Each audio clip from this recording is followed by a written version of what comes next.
네, 한 주를 시작하는 월요일입니다. 오늘 시작이 다소 좀 부진한데요. 주말 사이 있었던 미국의 고용지표 때문이겠죠.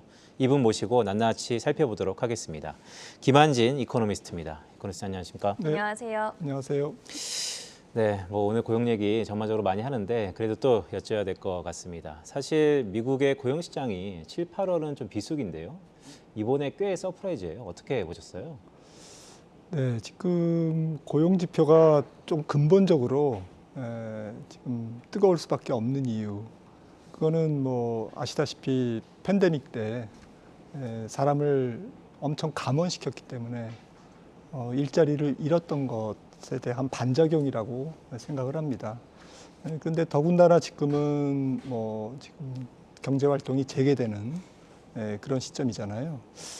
그러니까 기업들이 빨리 빈 일자리를 채워놔야만 장사를 할 수 있으니까 이제 이런 부분들이 뭐 정말 19개월 만에 잃어버렸던 빈 일자리가 다시 다 채워지는 그러니까 놀라운 고용 회복. 고용 지표로만 따지면 뭐 정말 역사적으로 가장 초스피드 경기 회복이라고 이제 말씀드릴 수 있겠습니다. 네, 박사님 말씀해 주셨으니까요. 사실 데이터를 보니까 2020년 2월 이전 수준을 넘었더라고요. 네. 말씀 주셨던 것처럼 이제 다 회복한 겁니다.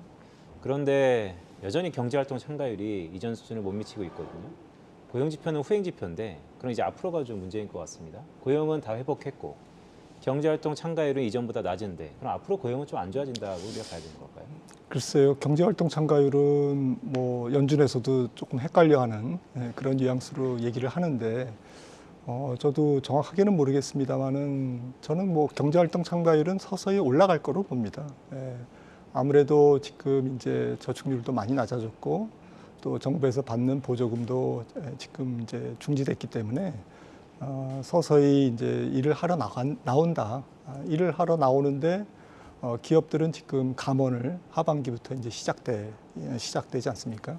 그러다 보면 일자리를 찾는 사람과 조금 빈 일자리에 지금 극단적인 실업자 한 명당 거의 두 개에 가까운 빈 일자리가 조금 축소되면서 자연스럽게 실업률도 올라가지 않겠느냐. 그래서 지금 3.5%의 실업률이 저는 뭐 또박또박 내년까지 올라가서 결국에는 5%대 중반의 실업률을 내년 중반 정도에는 도달하지 않을까. 그래서 고용지표는 빠르게 지금 너무 뜨거운 만큼 식는 속도도 조금 빠르다면 빠를까요?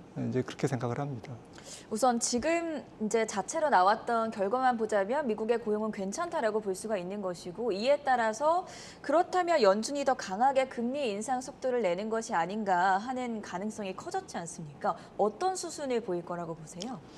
네, 지금 계속 연준을 비롯해서 전 세계가 당황하는 것은 물가가 조금 뭐 생각만큼 안 떨어진다라는 것이죠. 지금 뭐 올해 들어서 상반기에만 물가 전망치가 계속 조금 수정되어 왔습니다. 그 물가 전망이 수정되는 것과 동시에 사실은 경제 성장률도 좀 하향 조정되고 있거든요. 그 얘기는 결국엔 지금 정도의 연준의 긴축 속도로는 물가를 확실하게 못 잡는다라는 것이 지금 상반기에 다 입증이 됐고 이런 상태에서 높은 뭐 지금 고용 시장과 그리고 임금 상승률이 지금 계속 연준을 압박하고 있기 때문에 제 생각에는 9월 달에 75bp가 이제 뭐 지금 대세로 이제 거의 조금 굳어지는 것 같은데요. 세 번의 75bp 자이언트 스텝이 있을 것 같고요. 뭐 일각에서는 100bp 얘기도 나오는데 그거는 뭐 이번 주에 나오는 CPI 그리고 조금 뭐 여러 가지 좀 생각할 거리가 있겠죠. 일단은 75bp가 이루어지면 당초에 시장이 기대했던 연준의 금리 인상 폭의 정점 통과, 피크아웃이 조금 무산되는, 좀 계속 75bp 세 번 한다면 그런 게 조금 시장이 좀 실망감으로 작용할 수 있겠고요. 또 11월에도 한 50bp 인상이 저는 불가피하지 않을까. 그래서 연말에 당초 예상했던 3.75의 기준금리보다는 훨씬 높은 4.25 정도를 도달하지 않을까 이렇게 생각을 합니다. 네, 꽤 좀 높이 보시는 것 같아요. 근데 전반적으로 아까 말씀 주셨던 것처럼 자, 앞으로 실업률이 이제 올라갈 거다. 그리고 내년 상반기에 5% 중반까지도 볼 수 있다. 자, 5% 중반이 내년 상반기면 경기 침체 가능성이 높다라는 것으로 들리는데요. 자, 근데 최근에 경기 침체 논란이 꽤 있잖아요. NBR에서 물론 GDP 그로스와 GDI 외에도 6개 지표를 봅니다.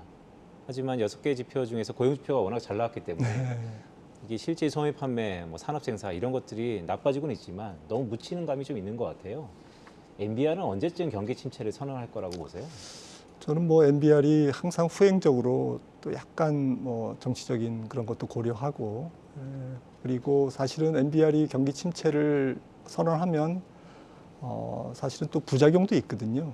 그리고 경기 침체를 잘못 짚었을 경우에 권위의 상실 이런 부분들 때문에 항상 사후적으로 특히 경기 침체가 실제로 발생했던 시점보다 한 6개월 정도 항상 후행하는 그런 패턴이었기 때문에 저는 이번 3분기, 지금 진행되는 3분기와 한 가을 정도, 9월, 10월 정도가 미국의 경기 침체 진입 시기다라고 생각을 하면 대략 내년 해가 넘어서 내년 한 2, 4분기 정도에 좀 정확한 선언을 하지 않을까 이렇게 생각을 합니다.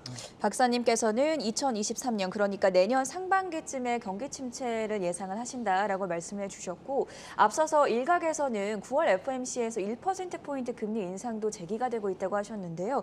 그렇기 때문에 저희가 이번 주에 발표되는 이제 CPI 물가지수도 봐야 되지 않겠습니까? 어느 정도 예상이 나오고 있나요?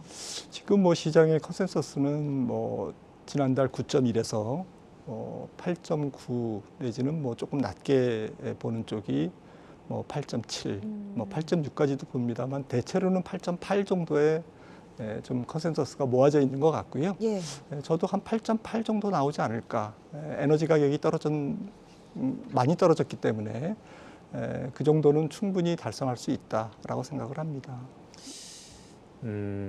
사실 전월비와 전년 동월비가 꽤 중요한데 이번 그러니까 우리 시각으로 수요일이죠. 수요일 밤 9시 반에 발표되기 때문에 목요일 날 우리 장에 영향을 미칠 텐데 전월비 기준으로 보면 0.4%가 약간 임계치인 것 같습니다. 0.4%를 넘어버리면 전년 동월 대비 9.1%를 훌쩍 넘어버릴 것 같거든요.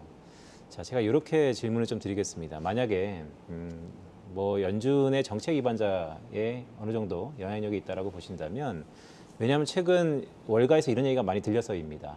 CPI가 생각보다 높게 나왔다. 그러니까 컨센서스보다 높게 나오는 것도 약간 부담일 수 있는데요. 자, 그렇다면 8월 달에 긴급 회의 가능성도 열어야 된다고 보세요? 사실은 연준이 조금 솔직히 그동안의 어떤 정책 실수를 지각 긴축을 인정하고 지금이라도 빨리 더 금리 인상 폭폭을 조금 앞당기는 게 내년도 경제 운영에 굉장히 편할 수 있다라는 쪽으로 지적하는 경제학자들이 많은데요. 저도 그런 생각이고요.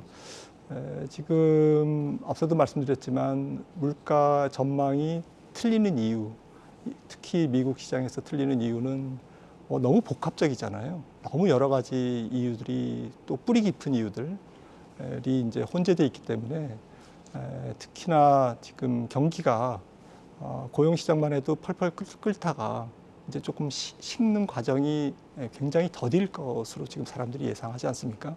실업률이 뭐 당장 뭐 다음 달에 뭐 5%대를 도달하는 것도 아니고요.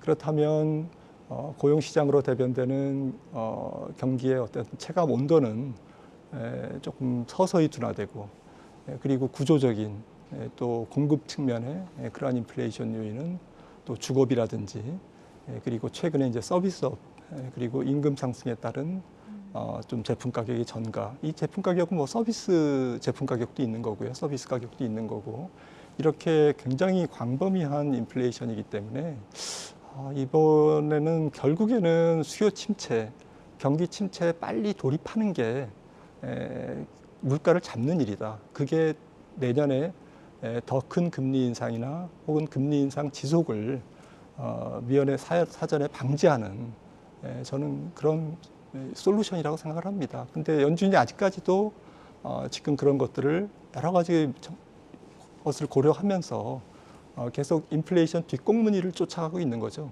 인플레이션은 뒷꽁무니를 쫓아가면 못 잡습니다. 잡긴 잡겠죠. 하지만 연말 CPI가 7%대를 낙관할 수 있을까? 저는 굉장히 회의적으로 봅니다. 네, 사실 2보 전제를 위한 1보 후퇴다 이런 말씀도 좀 들리는데요. 자, 제가 그러면 조금 더 난처한 질문을 좀 드리겠습니다. 7월 FOMC 이후에 금융시장이 크게 반등하고 있습니다. 그러니까 재료가 필요했다라고 생각이 드는데요.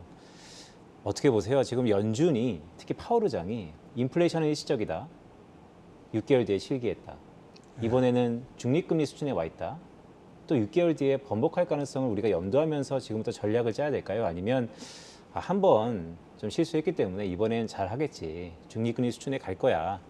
연준을 좀 믿어야 될까요? 어느 쪽에 무게가 좀 있어야 될까요?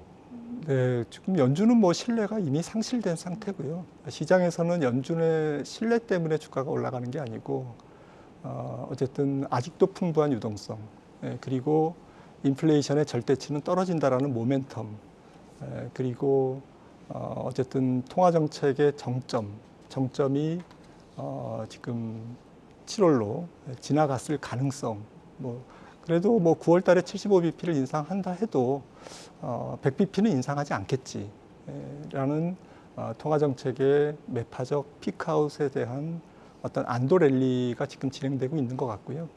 풍부한 유동성을 기반으로 시스템 트레이딩이나 또 주가가 올라가면 또 숏 커버링 이런 수급적인 요인들까지 같이 맞물려서 주가가 올라가는 것이기 때문에 저는 조금 펀더멘탈한 요인은 지금 또 질문 주셨던 연준에 대한 마켓의 신뢰 이런 부분들은 뭐 조금 비교적 크게 작용하지는 않았지 않을까 이렇게 생각을 합니다. 네, 박사님 마지막 질문을 좀 드리겠습니다. 또 여전히 어려운 질문인데요. 박사님 나오셨기 때문에 참 궁금한 게 많습니다. 자, 이번 7월 CPI는 사실 더 중요한 것은 이제 헤드라인과 농산물과 유가를 제외한 코어 CPI죠. 핵심 CPI가 크로스되는 그 어느 시점을 우리가 염두해야 될 것 같습니다. 왜냐하면 최근에 뭐 오늘 간밤에 뉴스 소식이기도 하지만 우크라이나 오대 상황에서 일단 곡물배가 떠났고 국제유가가 하락하고 있고 이렇다면 원자재 가격 하락이 헤드라인을 좀 내릴 것 같은데요. 문제는 서비스 가격과 임금이 꽤 올라서 코어 CPI가 올라갈 것 같습니다. 이 크로스는 언제쯤 될까요? 네, 뭐 정확한 지적이신 것 같고요. 근데 크로스가 언제 되느냐는 뭐 확언하기 어렵지만 아무튼 7월 근원 CPI가 한 지금 6.0에서 6.1 정도로 지금 컨센이 형성돼 있지 않습니까? 반면에 이제 그 헤드라인은 지금 뭐 8.8 이 정도면 8.8이 한 6% 내지는 뭐 7% 아래로 떨어지는 시점은 저는 내년이라고 봅니다. 그러니까 물가가 전월비 플랫해도 오르지 않아도 전월비 0.0이라도 한 6%대 들어가려면 제가 계산한 바로는 한 8개월 정도 걸리더라고요. 그렇기 때문에 뭐 연말에는 조금 전월비 감소폭이 확대되겠지만 제 생각에는 내년 정도에 조금 근원 CPI와 헤드라인 CPI가 조금 만나는 그런 현상이 나타나지 않을까 생각합니다. 네, 오늘은 지난 주말에 나왔던 미국의 7월 고용 보고서에 대한 진단과 앞으로의 경기 전망까지 자세하게 짚어봤고요. 지금까지 김한진 이코노미스트와 함께했습니다. 대단히 고맙습니다.